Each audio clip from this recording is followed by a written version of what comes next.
Myron Gaines just got his first real girlfriend at 35. He doesn't want to get married, and he thinks living with your wife makes you weak. Why would you listen to him for dating advice? Brian Atlas hosts a dating podcast but is chronically single. He doesn't want to get married, and he has limited dating experience. Why would you listen to him for dating advice? Andrew Tate, he's never been married. He's probably going to prison. He thinks love is a weakness, and he's probably going to prison. Why would you listen to him for dating advice? Andrew Wilson, always angry and sweaty. He hates single moms, but he married a single mom, and he can't open jars. Why would you listen to him for dating advice? If these red pill dealers aren't actually helping you date, why do you keep going back? Seriously, kick the habit. I'm Raphael. I post content about what women actually want, and if you're trying to date, that might be a better place to start. I've had a great dating life. I'm happily married now in Southern California with my wife and our 2 dogs. I've lived all over the US and Europe, and I promise you, I know more about healthy, happy relationships than those clowns that are grifting on your outrage. If you're tired of the anger, you just want real connection, let's talk. I like it. I like the music. Why do people white though? I mean, he not black. He could have did like 2 couples. He could have did a little interracial. No, just Sorry. two different couples. I was making a good point. He has a good point. Like, why? So the one thing I think that he didn't mention is that maybe some of the guys that follow these other red pill guys or podcasts or whatever, perhaps they're not looking for love and marriage. They want somewhere to like share their outrage with other people. Like they have the same disdain for women and they want to like commune with the same type of people.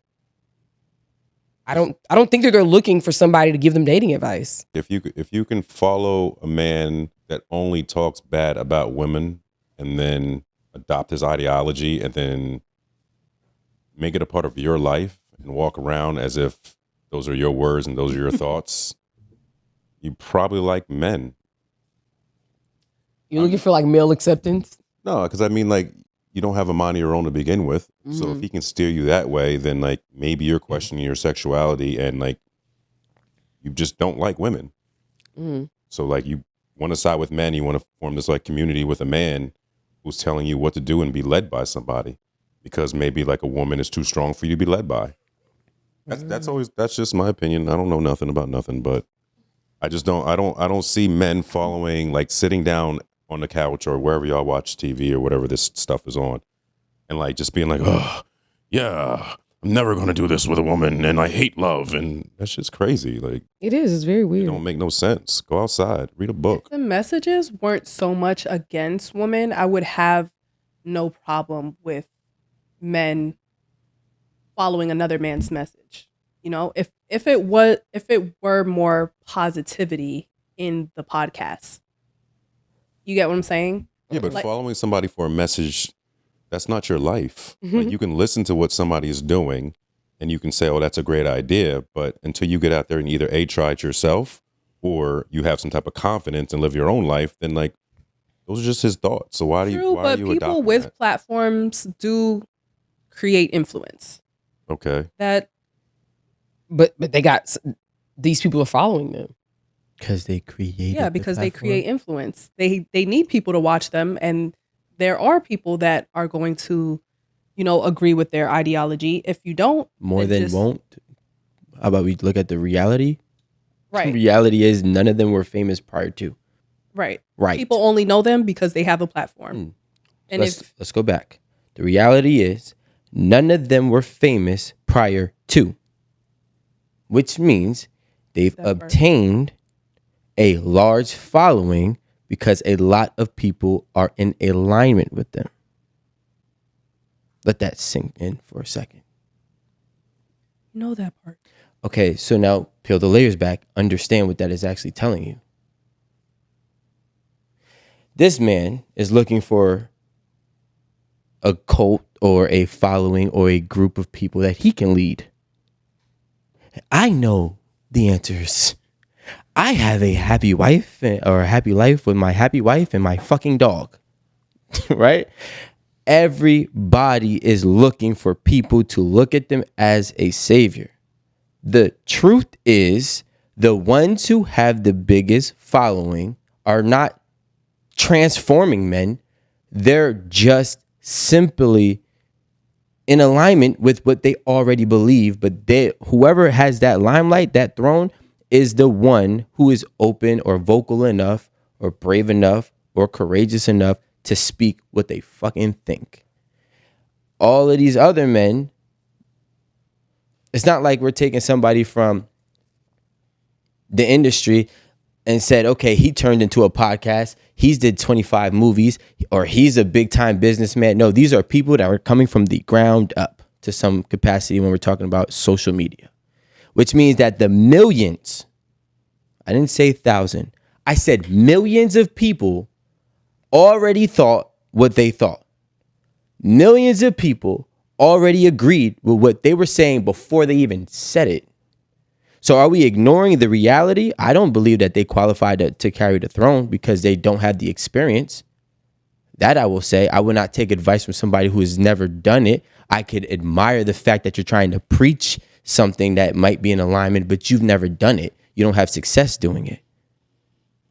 But the truth is, millions of people are following these people because they already think like them. Not because they were transformed to them, not because they were bribed to them. They've got zero incentives. Zero.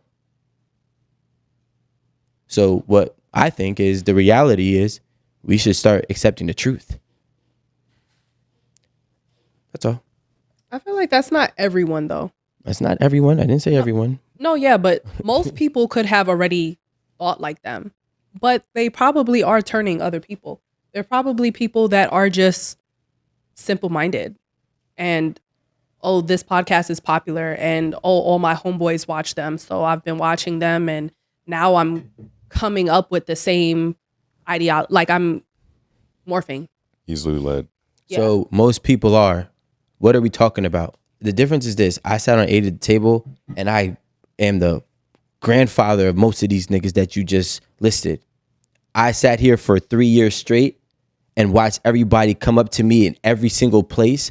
And I'm not talking about 1, 2. I'm talking about flocks and groups of people, famous people, credible people, people who are in all different types of avenues tell me I was the one speaking what they wish that they could. So this wasn't me doing this to try to turn anybody over in 2018.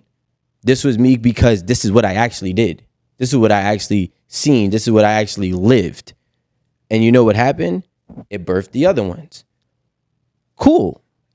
But what I'm understanding is people already felt like this. But in a time where it's a lot of hypersensitivity and you can't really say what you want to say because they fear getting canceled or losing their page or there's repercussions because of other agendas that are being pushed. I know they felt like that because I live it on a daily. I still live it to this day. Yeah, but he's talking about. Yeah, but that's an example of a man doing something just because he heard it on a podcast, and that's not how he truly feels. But what I said, and I'll say this again, people came up to me saying that I was saying what they wish they could. All I'm saying is I don't care about, although I do believe there should be somebody who did what the fuck that they say that they're doing or what they say you should do. What I'm saying is that the reality is these people weren't turning people over, just like they weren't turned over. No diddy. These people are already living with those ideologies on a day-to-day basis. I don't think all of them are, though. I didn't say all. I said those millions upon millions upon millions upon millions of people. I didn't say everybody. Nothing is everybody. But I would argue that they have more people that are following them in the worldwide spectrum or worldwide perspective than the opposite side. I would definitely 1,000% argue that. There's no misleading in having a personal preference when it comes down to, we're not saying lose your morals. Nobody's ever said that. Sexy Red and it is nowhere near a comparison of somebody who's saying, listen, I want my wife to cook and clean and not work. We're talking about comparison between one extreme versus the other. One is not compromising their morals. I'm not compromising my morals. I'm not telling you to compromise your morals. If anything, I'm bigging you up and trying to tell you what you really should look at yourself as. Now, whether or not you're able to gain the proven concept and the accolades and the credibility to respect yourself as that's on you for your own journey. He's experienced the rejection on his own terms. Yes, Rome. Me, myself, I've experienced rejection. Every man has experienced rejection. It doesn't matter if you are a cream of the crop type of a guy or a bottom of a barrel type of a guy. No matter what, that rejection that you have, it feels the same way. And in fact, when you're at the top and you get rejected, you really start questioning, like, what the fuck? Like, at first. Because that's your ego. Because now you're out. You're at the top, and that's just pure ego. Not you and being in your house and seeing a woman that you want to talk to but don't know how to talk to her. You're at the top of your game. You're the man. I think these people live like in the basement. Oh, okay. I was like, what? Okay, I got you. In the basement? Just in the basement. There's no. I don't know. I'm just. But I'm saying, imagine just being at the top of the top, and like this woman's like, "Yo, I know who you are. I'm not messing with you." And that's happened to me, right? So it's fine. Top of the top, or we could think we're at the top of the top. Maybe not the top of the top. Maybe our ego makes us think we're at the top of the top. Maybe top of the middle. Top of the middle. When you score more than you strike out, you really don't understand how you can strike out, but you know it's possible. Mm-hmm. And when you start to actually understand women, and you're like, okay, I know this type of woman requires this type of guy, you can actually morph into the type of guy that they want, just so you can get what you'd like, right? So you don't actually miss. Now, and at some point in time, you get comfortable with being yourself, where you say, listen, I'm going to do and be who I am, no matter what. And if she doesn't like it, that's cool. She can go on and I'll go on my separate ways. But that only comes once you've learned to accept rejection. If you watch a winner win all the time and you were losing, then you say, I want that and I want to figure out how to get that. So you don't stop. If you're a good looking guy, right, and you had success with the women in your area, and Did she leave? as you have success with the women in your area, you start to look at them. Maybe you say, okay, cool, this is a 10 in my town or 10 in my county. But now social media just happens. It explodes. And now you're seeing 10s in Miami. You're seeing 10s in Los Angeles. You're seeing 10s in Vegas. You're seeing women that you never even knew existed. You never even been around them. So you still haven't even proven yourself to that quality or that caliber of woman. Now you get now when you first get in front of that woman that first time, most likely you strike out and you fumble and you get Rome. I don't know if this was ever you, but your first really, really beautiful woman that you were excited about, you didn't even know how to approach it. Like it was everything else that you've already succeeded at. Yeah. And that was before social media. You were talking about just going out of town to another party. Forget social media. Just going out of town and be like, I know what the girls around this area, I know what they're about and everything. You meet somebody else and she's just not on it at all. You just giving her your best game, whatever it could be, and she's just like, no. You got to go back in the mirror and be like, okay, so for this level, I'm not there yet. Mm-hmm. So now how do I get better? You know, how do I become desirable for that caliber of woman at that tier? And you slowly make your way up. Sometimes you don't get to the top, and that's fine. But as long as you get some type of improvement, then that's all right. But you have to be okay with rejection. Because it happens at every level of woman. It happens. You get rejected. No, I've never met a man who's never been rejected. And the ones that lie about it, you don't want any advice from them. Like, you don't want any advice from them. Clearly. I'm going to tell you what's bad. So one of now he's on his own, but my mentees, since he was 14 or 15 years old, he's like 24 now. It's not crazy, like worrying about the wrong things. It's not the men that's crazy. It's the women that are nuts at that age, right? I told you already. I had one of the kids on my football team in the 5th grade said his girlfriend broke up with him because he can't pay her phone bill. He's like, I can't even get a job. So it's not the dudes that you're seeing. It's really like, it's really the women's expectations are insane right now at a young age. And that's going to make a young man have some type of societal pressure. And realistically, you're not going to make $100,000 a year at 22, 23 years old. And if depending on where you live, $100,000 isn't anything. So now you're seeing them become this type of person because they realize at this point in time, they can't fit the bill because the expectations are so unrealistic for a young kid. You can't have the same expectations for a 35-year-old as you do a 21-year-old. You can't, but that's what it is. That's exactly what it is right now. So these kids, those men, young men, get to a point where like, well, if I can't be, that 35-year-old guy that's getting money, I'm still in school, or maybe I just got out of school, or maybe I'm still learning my trade. Whatever it is, he's still just starting off his life. His foundation is in the very beginning, and he's questioning himself. He doesn't know how to value himself because he can't be valued because he's looked at and compared to a man who's been an adult for almost 2 decades, and he's just turned a man 3 years ago.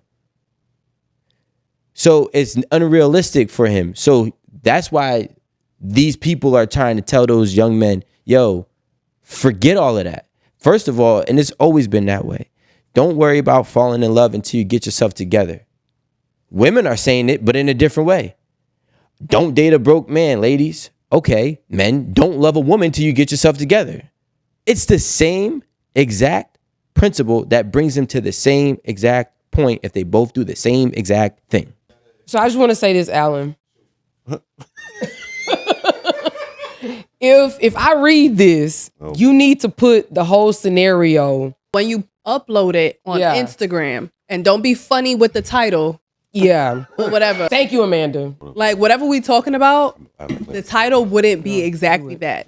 And the comments just don't be what the scenario actually was. Well, also, the audience just looks at the clip instead of watching the episode like we asked them to, and they don't get the full context. Well, yeah, if they only watching the clip that was posted by 8 at the Table instead of watching the 2-hour long episode, who blames them? Well, at the very end, Aaron does say, if you like what we discussed, check out the full episode. All the episodes are there. It's very simple. You would have beat us in court. You would have. He wouldn't beat me, but he is right. So I guess this is the summary of like what she's going to talk about.